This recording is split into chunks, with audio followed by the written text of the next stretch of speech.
On my graduation day, my parents told me I needed to hand over my diploma to my brother since he deserved it more. I laughed and said, "That's not how this works." They started screaming when the dean called my name and announced. I grew up in a household where favoritism wasn't just present, it was law. My younger brother David was the sun, the moon, and the stars in my parents' eyes. He could do no wrong. When he got into trouble at school, it was the teacher's fault. When he wrecked his first car, they bought him another one.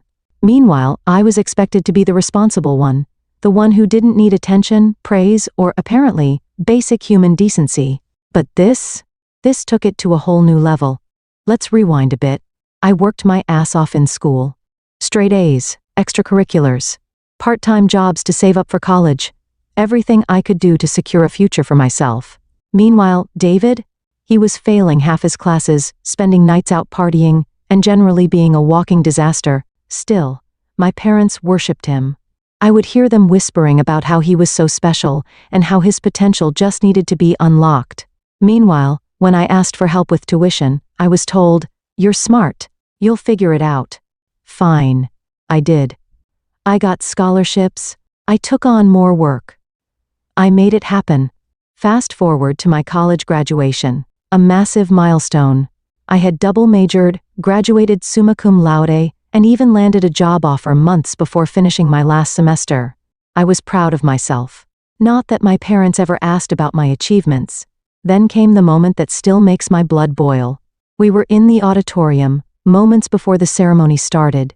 My parents and David sat beside me, stiff and formal, like they were there out of obligation. I figured they were just being their usual selves. Then my mom leaned in and whispered, "After you get your diploma, you need to hand it to David." I blinked. "What?" "You heard me," she said, looking at me like I was stupid. "David deserves it more than you do." I laughed. Not a nervous laugh. A real, genuine laugh. Because surely this was a joke. But no. She was serious. My dad, ever the enforcer of my mother's delusions, nodded. "It'll mean so much to him," he said, voice dripping with that fake patronizing tone I hated. "You already have a job. You don't need the validation, but he does. This could be the push he needs to turn his life around." I was still stunned, but I managed to say, "That's not how this works." David, who up until that point had been scrolling on his phone, smirked. "Come on, don't be selfish. It's just a piece of paper." My hands clenched into fists. Just a piece of paper? Just a piece of paper? No. This was 4 years of sleepless nights. This was missed parties, missed vacations, skipped meals to afford books. This was blood, sweat, and sacrifice. And they wanted me to hand it over like some participation trophy?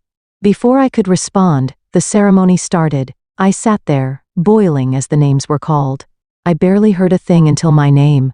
I stood, walked to the stage. My heart was pounding, but I held my head high. I shook the dean's hand and took my diploma. Then he smiled and turned to the audience. "And I'd like to take a moment to acknowledge something truly special today. This graduate has not only achieved the highest academic honors in their department, but they have also been awarded a full-ride scholarship for their master's degree." The auditorium erupted in applause. I saw my parents' faces drop. David's mouth literally fell open. And then, the final blow, the dean said, "This is an incredibly rare achievement. Let's give another round of applause." People stood cheered. I felt invincible. I turned to look at my parents and brother. Their expressions? Priceless. I walked off stage and back to my seat, feeling like I was floating. My parents were stiff as statues. David looked like he wanted to throw something. When I sat down, my mom hissed, "You humiliated us." I didn't look at her. I just smiled and whispered, "You did that to yourselves. That should have been the end of it." But no, my parents don't give up that easy. They ambushed me after the ceremony. My mom was practically vibrating with rage. "You need to give the diploma to David." I tucked it under my arm. "You're out of your mind." My dad's face turned an ugly shade of red. "We have done everything for you, and this is how you repay us?" "Everything for me?" I asked, incredulous. "You mean, like, how you refused to help me pay for college? Or how you ignored me for 22 years while treating David like a king?" David finally spoke up. "You're being dramatic." That set me off. Dramatic? Dramatic? Do you have any idea what I had to do to get here? While you partied and pissed away every opportunity, I was working my ass off. And now, you all seriously think I should just give you my diploma? Silence. I shook my head. You don't deserve it. None of you do. Then, I turned and walked away. I ignored their calls. I ignored the texts. I even ignored the passive-aggressive Facebook posts from my mom about how some children are so ungrateful. Then the real revenge began. I blocked them. All of them. I moved across the country. I legally changed my last name so they couldn't claim any of my future achievements. And the best part? I sent David a picture of my master's diploma when I got it. Along with a simple message, still just a piece of paper. For a while, my life was peaceful. I had cut my family off, moved across the country, and built a future for myself. No more manipulation, no more being treated like a second-class citizen in my own family. Then, out of nowhere, I got another email from my mom. At first, I almost deleted it without opening it. But something about the subject line made me pause. Your father is sick. I don't know why I opened it. Maybe some old habit of guilt, maybe curiosity, but the moment I read it, I wished I hadn't. It was long and full of dramatic nonsense. My dad had been diagnosed with some kind of heart condition, and according to my mom, this family needs to be together in difficult times. Then came the real kicker. David is struggling with all of this. He really needs you right now. I closed my laptop so fast I nearly cracked the screen. David needs me? David? The same brother who had never lifted a damn finger for me? Who had laughed when Mom and Dad demanded I hand over my diploma like it was some kind of party favor? Nope. Not my problem. I deleted the email and went on with my life. Or at least I tried to, because a week later, I got home from work, and there was someone sitting on my apartment steps. David. An unwanted reunion. I froze. How the hell did he find me? He stood up, looking like a mess, unshaven, dressed like he had just rolled out of bed, and holding a Starbucks cup like it was the only thing keeping him alive. What the hell are you doing here? I asked. He smirked, that same stupid smirk he always had when he wanted something. Nice place. Expensive? Guess all that hard work paid off. I ignored the jab. How did you find me? Mom? Of course. I let out a breath, forcing myself to stay calm. What do you want? David shrugged, like he hadn't just shown up unannounced 3 states away from where he lived. Look, Dad's really sick. He might not make it. Mom's a mess. She's been crying for weeks. You know how she gets. I crossed my arms. Not my problem. His jaw tensed. You're seriously still holding a grudge? I laughed. A grudge? A grudge? David, you and our parents treated me like I was disposable for 2 decades.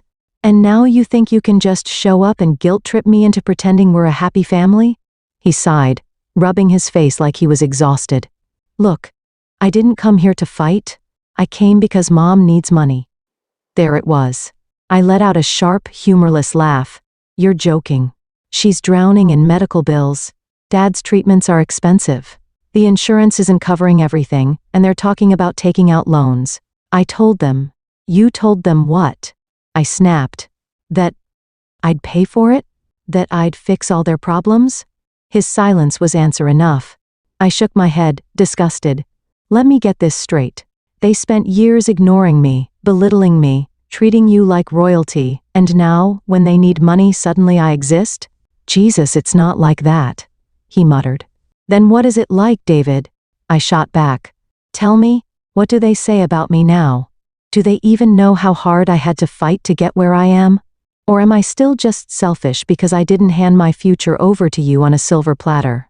David sighed, looking away. For the first time, he seemed uncomfortable. They think you should help because you can, he admitted. Because you're the successful one now. That hit me like a punch to the gut. Not because it hurt, but because it was so damn predictable. The setup. I took a slow breath, forcing myself to stay calm. I see. And what about you? What are you doing to help? He shrugged. I'm trying to find work. I narrowed my eyes. Trying? So you don't have a job? He shifted uncomfortably. Not right now, no. Typical. I smiled coldly. So let me get this straight. You, the favorite child, who never had to lift a damn finger your entire life, are still unemployed. Still mooching off mom and dad, and still expecting me to fix your messes." He didn't deny it. I shook my head. "Get the hell out of here, David." I turned to unlock my door, but then he dropped a bomb. "If you don't help, they might lose the house." I froze. And just like that, it all clicked. A bigger game. This wasn't just about Dad being sick. This was about money. They didn't just want help with the medical bills. They were in deep financial trouble. Probably had been for a while. And now they were desperate. I turned slowly. "Let me guess. Dad didn't save anything, did he? Mom spent every dime she had keeping you afloat, and now there's nothing left." David said nothing. I laughed, shaking my head. "This is karma. Every single decision they made led to this." He stepped forward, looking serious now. "So what? You're just gonna let them lose everything?" I looked him dead in the eye. "They let me lose everything." I walked inside, and this time, I locked the door behind me. The next move that night, I couldn't sleep. Not because I felt guilty, I didn't, but because I knew this wasn't over. David never showed up unless there was a plan. And something told me my parents weren't just asking for money, they were expecting it. And if I didn't play this right, they were going to try and take it anyway. A legal surprise for a while, things were quiet. Too quiet.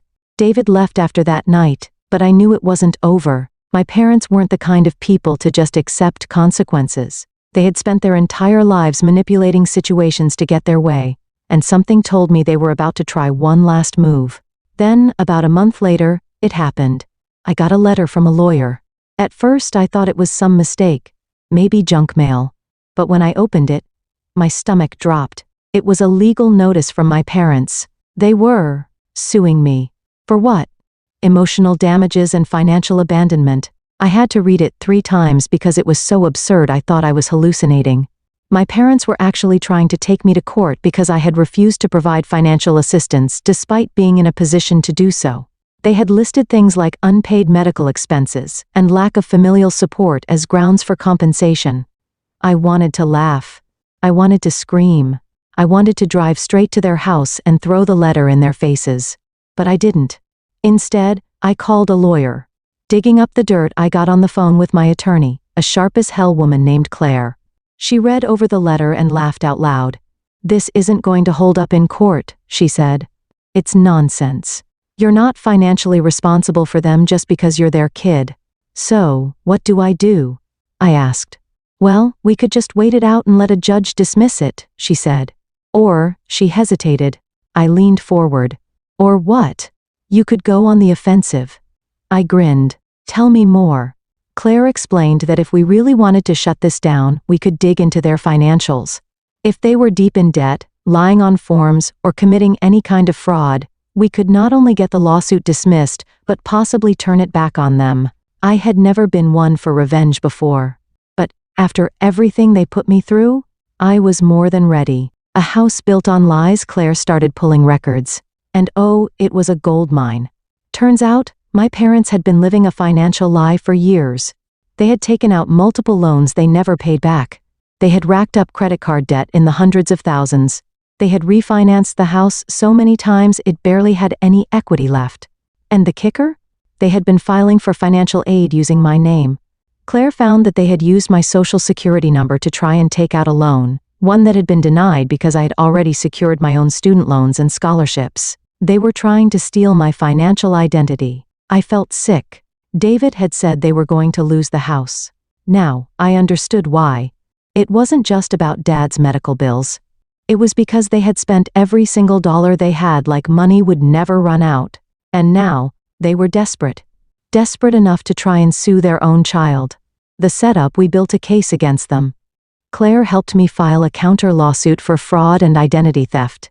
And just like that, my parents' stupid attempt to manipulate me backfired. They were about to lose way more than just their lawsuit.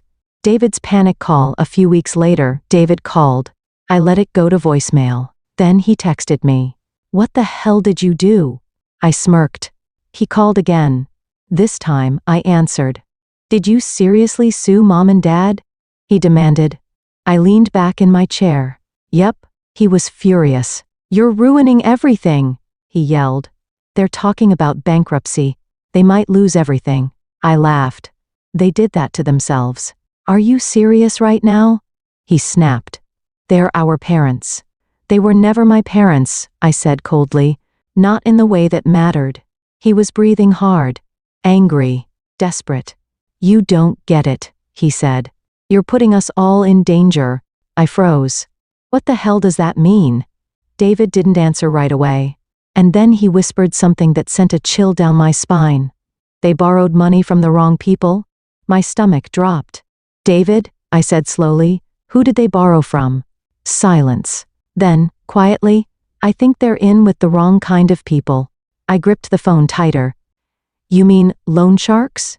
"Not just loan sharks," he said. "Worse. People who don't care about the law." I stood up. This wasn't just about money anymore. This was about something bigger, and suddenly I realized I might have just started a war I wasn't ready for. The warning David's words echoed in my head. They borrowed money from the wrong people. I paced my apartment, my mind racing. I had assumed my parents were just financially irresponsible, not entangled with criminals. "David," I said, forcing my voice to stay calm, "who exactly did they borrow from?" More silence. Then, very quietly, he muttered a name. A name I recognized. Not because I had ever met the guy, but because I had seen it on the news. A man linked to fraud schemes, extortion, and unofficial debt collection that had turned violent. My parents, in their infinite wisdom, had apparently taken out loans from an actual criminal. And now, they were on the hook for money they couldn't pay back.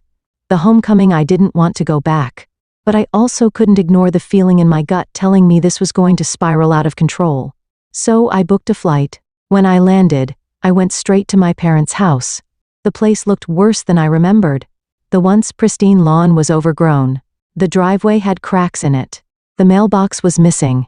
And when I knocked on the door, it took a full minute before my mom opened it. She looked terrible. Bags under her eyes, hair unbrushed, clothes wrinkled. For a moment, she just stared at me, stunned. Then, instead of a greeting, she snapped, "Why are you here?" Not, "Hello," not, "We missed you," not even a fake performative hug, just hostility. I stepped inside without asking. "I need to talk to Dad," she scoffed. "You've done enough, don't you think?" I ignored her and walked into the living room. And there he was, my father. A man who had never once said he was proud of me. He looked old, weaker than I remembered, thinner. There was a cane beside him, and when he turned to see me, his expression hardened. "So, the prodigal child returns," he muttered. I folded my arms. "Cut the crap, Dad. We need to talk about the people you owe money to." That got his attention. He sat up straighter, glancing toward my mother, who looked panicked. "There's nothing to talk about," he said. I laughed. "Oh, really?" Because David seemed to think there was at the mention of his name, my mom flinched. David was here. And suddenly, I realized something. They were afraid, not of me, of him. A house of lies collapsing. David walked in just then, his face tight with frustration. "Why the hell did you come back?" he hissed. "To fix the mess you all made," I shot back. "Tell me the truth. How much do they owe?" David's eyes darted toward my father, then my mother. Nobody spoke. And that's when it clicked. David owed the money. Not just my parents, him. I turned to my mom. "Did you lie to me?" She swallowed hard, looked away. David rubbed his face and muttered, "You wouldn't understand." I snapped. "I wouldn't understand? I broke my back to build a life because none of you ever supported me. Meanwhile, you partied, failed out of school, and somehow managed to get so deep in debt you turned to a goddamn criminal for help?" David looked furious. "It wasn't like that. Then what was it like?" I demanded. "Because from where I'm standing, you are the same selfish asshole you've always been, expecting me to clean up after you." Then, something inside me cracked. I turned to my parents, shaking with rage. "All those years, you told me I had to be the responsible one. That I had to work harder because David needed more support. But the truth is, you raised a spoiled, entitled brat who never had to face a single consequence in his life. And now look where that got you." My father stood up, using the cane to keep himself steady. His face was red, furious. We did everything for you, he shouted. I laughed, cold and bitter. Everything? You treated me like I was nothing. You pushed me aside so you could spoil him. And now? Now you need me? My mother was crying now. Real tears, not guilt. Desperation. You have the money, she whispered. You could help. I felt like I had been punched in the gut. Even now, after everything, she didn't see me as a person, just a resource. My fists clenched. I would never be free unless I walked away. So I did. I turned, walked to the door, opened it, and right before I left, I looked back. This was your choice, I said. Not mine. Then I stepped outside, and for the first time in my life, I felt free. Subscribe my channel if you enjoy this story.